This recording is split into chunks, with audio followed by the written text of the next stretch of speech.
yeah.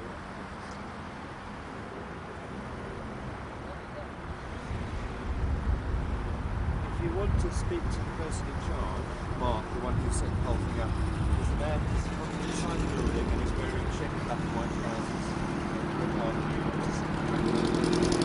He's the organiser who set it up.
I can't describe myself as a manager really, it's more the organiser, I think is the more appropriate word.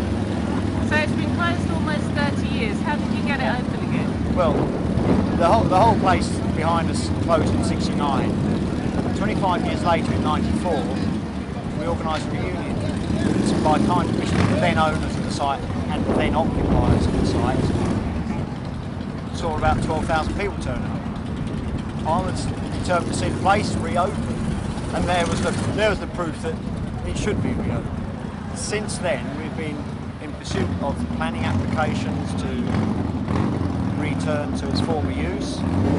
That took us 2.5 years to get the planning through. With the success of the planning, we've then taken the plunge and acquired the freehold of the site. With that freehold, we have now physical possession of part of it, so that part that we're in, we've started Sundays only as from today, with the view of seeing the place once again as a destination motorbike. How do people know about it, even though it's been closed for 20 years? Because I think, like you said, I met someone on the way up here, and they knew about it. I don't know how people know.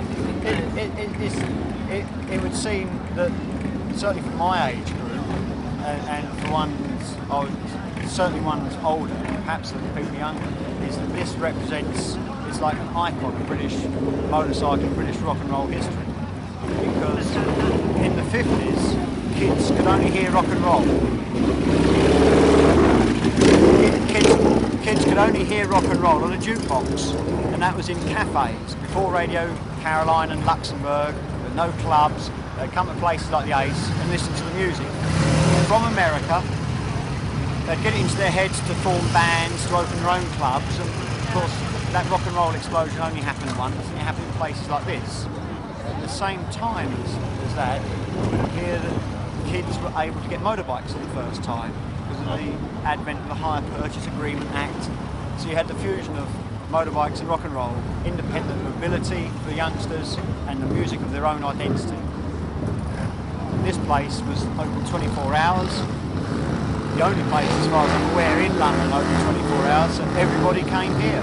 Are you planning to have it open 24 hours, 7 days a week? In the longer term, yeah. We want to see it once again as the place, destination motorbike, destination rock and roll. This is the place where it all started. This is the place where it should continue in the next century. All right, I'm not quite with it, but it's all the change my short side. I want to ask you, obviously motoring cycling has been sort of got a second lease of life at the moment. You've said it's tied into a rock and roll kind of history. How do you see it now? Because motoring's very different now, isn't it? The little knowledge I have of these things is that there is a boom time of motorcycles at the moment, and it may not be there in the future. But the history that's wrapped up in this place, that can't be changed. It's not a marketing gimmick or anything. The history of this place is real. It's part of the British social history. Do you think you have to be a rocker to appreciate it though? No, you don't have to be. You don't have to be a train spotter to appreciate a steam engine and what it evokes and what it represents. You don't have to be a member of. I don't know the societies now, but you know, visiting Warwick Castle or something. It's as embedded in our culture as that. But what I want to make sure is it actually blossoms once again, and it's no longer just another site on the North Circular. So why did they close it, and how did you organise all this today? Well, it closed in '69 because society changed, and there was not the need for places like the Ace anymore. The roads changed, there wasn't the passing trade, but I believe that's all changed now, and there is now an interest in our own history and our recent urban history, and this is part of all that. So I told you about my story of this guy sort of following me up the road. How did you publicise it? Apart from our press release, I don't think you it's just word of mouth and bits of paper, and everything we've done to date. We've held an event each year since '94, albeit not at this site, has been essentially advertised by bits of paper, word of mouth, and that's how the success with getting this off the ground for the Sunday basis has only just come about. But with a thing in Brighton, which will be in September of this year. It was in September of this year and will be again in September next year.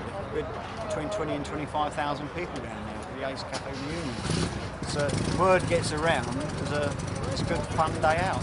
Right, and a final silly question, can you come along if you haven't got a bike?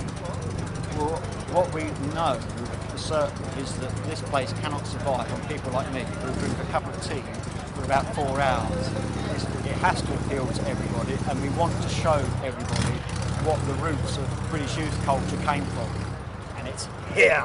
Are you going to make it a museum as well then? Yes, in the longer term, I want to see part of the building where we have planning consent for an additional part to go onto the building as a memorial hall, and in there I want to show, or be in a position to show, not what the fastest bike was or what the oldest bike was, but put the machines and the music in a social context, show them in a social context why kids 17, 18 were doing the things that they were doing down here.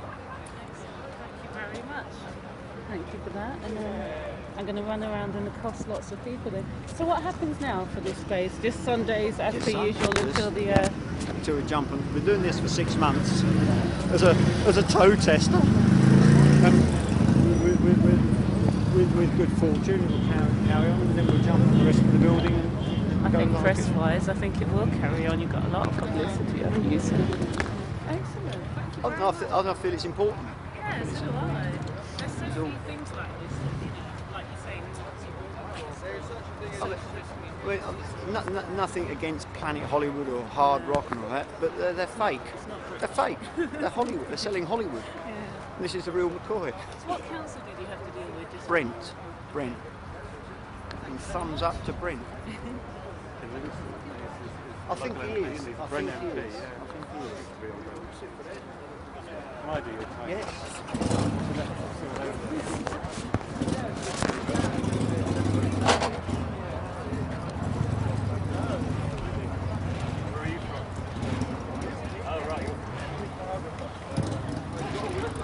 Oh, I'm sorry. Oh, yeah.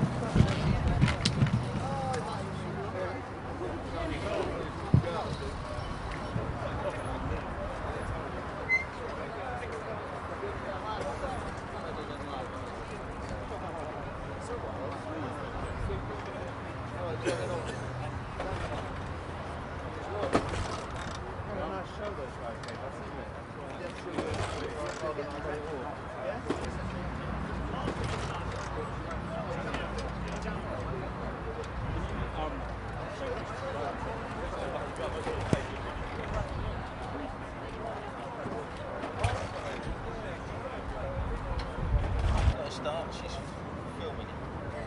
Cloud has spoken now. That's what I'm hoping for. I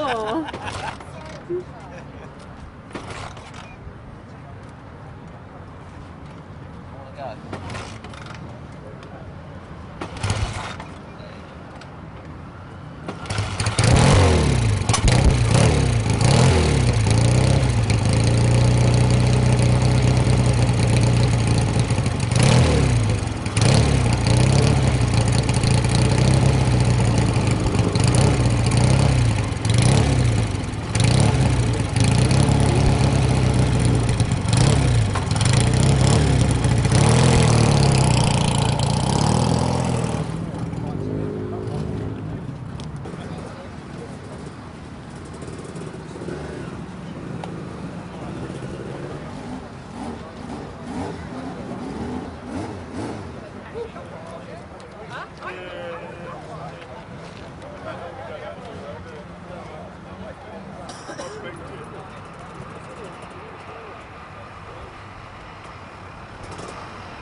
Okay,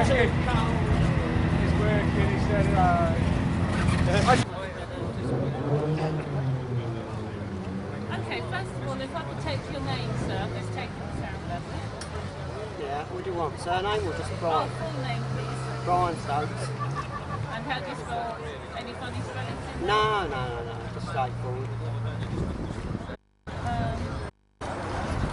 Alright, so you've always been coming here, yeah? Well, from 1958. How did you find out about it? What brought you here? Well, it was a Rikers camp. Well, it was a transport camp. Somewhere to go. It was open 24 hours a day, 7 days a week, 365 days a year. Always coming, day or night. And what were you doing in those days? Were you riding for fun or riding as No, riding to work, for fun, for everything. That's the only transport you can buy. Alright, tell me about how your bike has changed over the years. Do you ride the same one or? Well, similar. I had a Norton then, and I've got a Norton now. So you come down here with your mates? Yeah. What do you do? Set the watch and talk, go for a ride. To go from here to the beach, the busy beach, which is a transport cap on the Watford bypass. Just ride around, go out. What brings people in one place like this? What is it? Well, you'd always look back and you think of the good old days, didn't you, when you were younger? So, and also, you always look out to see if any of the blokes you used to knock around with come back. And are they? No, I've only ever met one in all the years. Yeah, I must say I've never met many bikers that are your age. I'm not being funny, but they usually do something dangerous. Alright, can you tell me, I just said to you that it closed for 20 years and you told me no. What do you mean? It was shut for 20. This shut down, but when it was open all the time. It never shut. It was a transport cap before there was motorways. Okay, so I want to take you back and ask you what were the sort of circumstances? What were the circumstances when they closed it? Were you here? Where were you? No, I packed up bikes then. I got married. I didn't have a bike at that time. I think it was 69 it shut. I suppose the motorways took all the money away, all the lorries away. And where did the bikers end up? Well, I suppose I don't really know, to be honest. They just stopped coming here. I suppose they went. British bikes went, and it was all modern bikes. So I don't know. And then it just started again. So how did you get down here today? How did you find out about it? It was in the papers, and I went to the Ace Gap reunion down in Brighton, and the Busy Bee reunions. Everyone talks about it, so you soon get to know. And what have you come back for? To see your mates? Well, just have a ride round and that, and talk about the old days, I suppose. How does it compare to the old days today? Yeah, about the same. Except they're Japanese bikes instead of British bikes. That's all their bikes. You don't mind that? No, why not? Oh, It's progress, not isn't it? controversial. That's Nah. very good. Alright, so what about the attitudes? I was talking to the owner earlier, he was saying it was very much a rocker's park. That doesn't exist anymore. What does that mean? Well, I was a bit before that. I mean, it was just for youngsters, isn't it? When you're young, you stick to whatever's fashionable. There was like rock and roll for bikes, and there was the mods, which was schoolers and all that. And there was supposed to be trouble, but I never saw any trouble. Do you think the music matters, what you listen to? Nah. I mean, every generation has its music, don't they? You've got to sort of let live and let live. You know, if people like modern bikes, well, that's it. So is it still a rockers cafe? I suppose it is in a way, but you get all sorts, don't you? They all mixed together. It's bikes, isn't it, really? Alright, and I must ask your age, because I know... Me, 55. Okay, then. So, you haven't seen...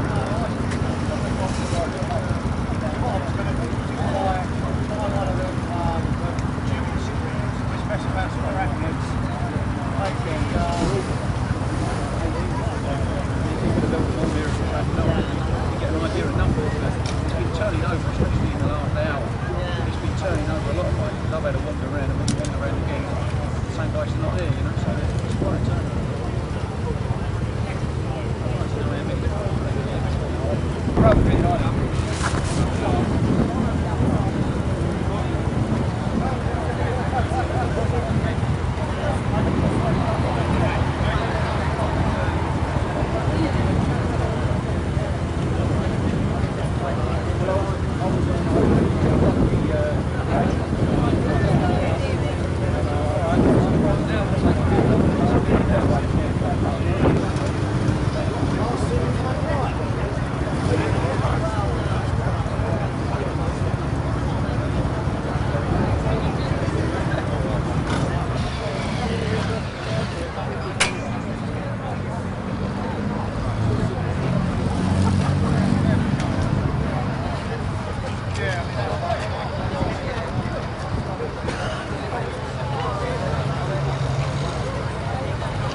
yesterday.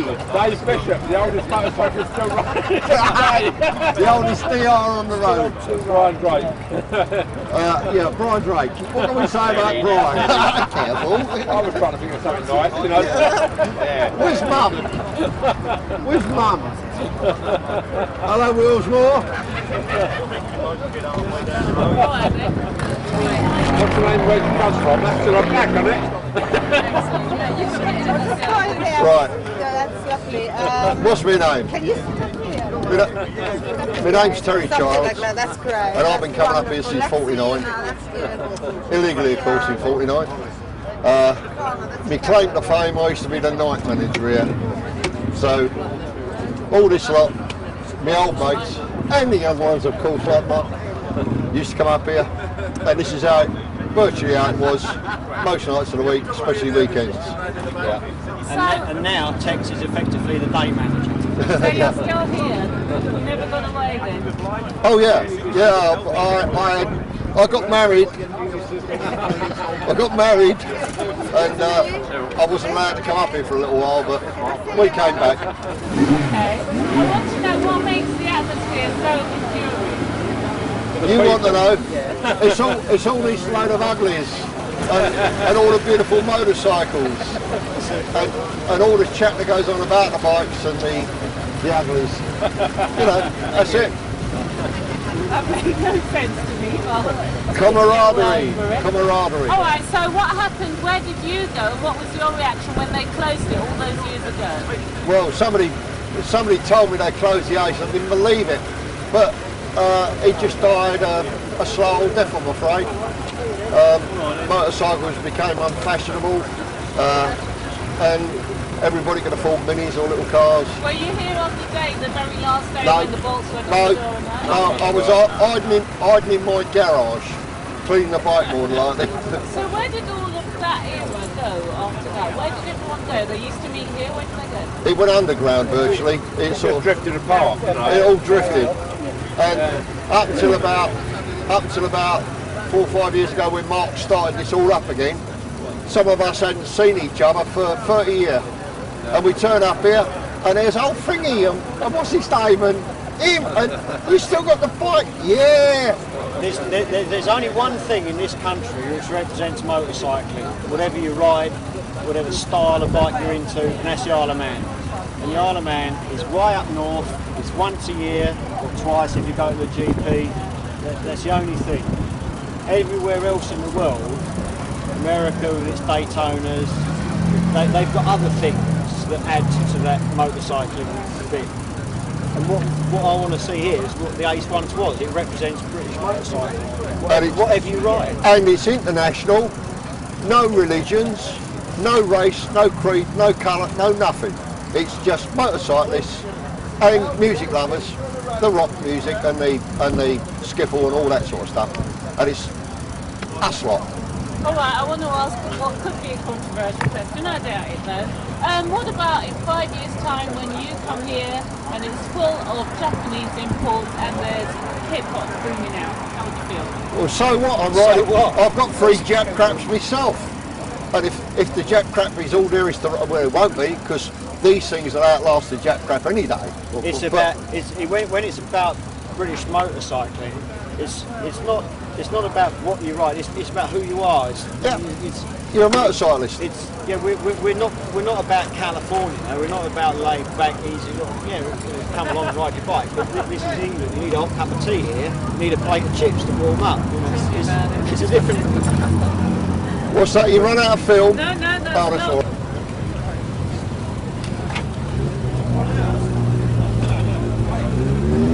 That's the quackers.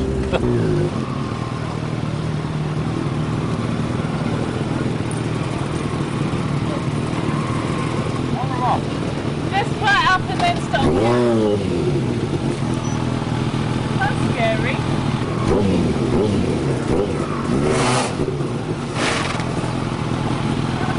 Thank you. That's great. Thank you very much. Thank you.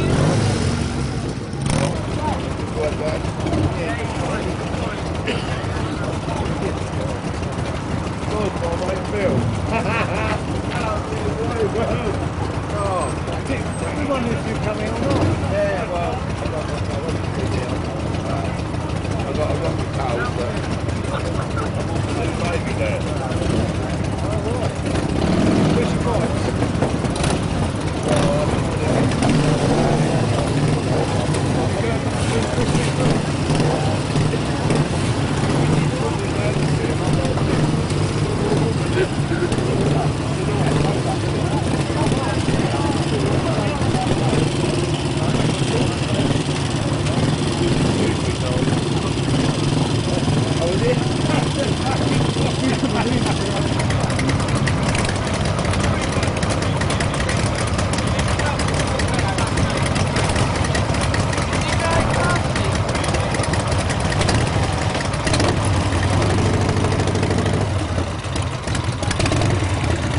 Yeah, it's the same reason. And what they made him sit down and do was something holy hurricane. They should be Brian went down What, MCS? Yeah, I went down and they were supposed to have been there this morning from 9 o'clock. No one was there, was they? Right, I went by there.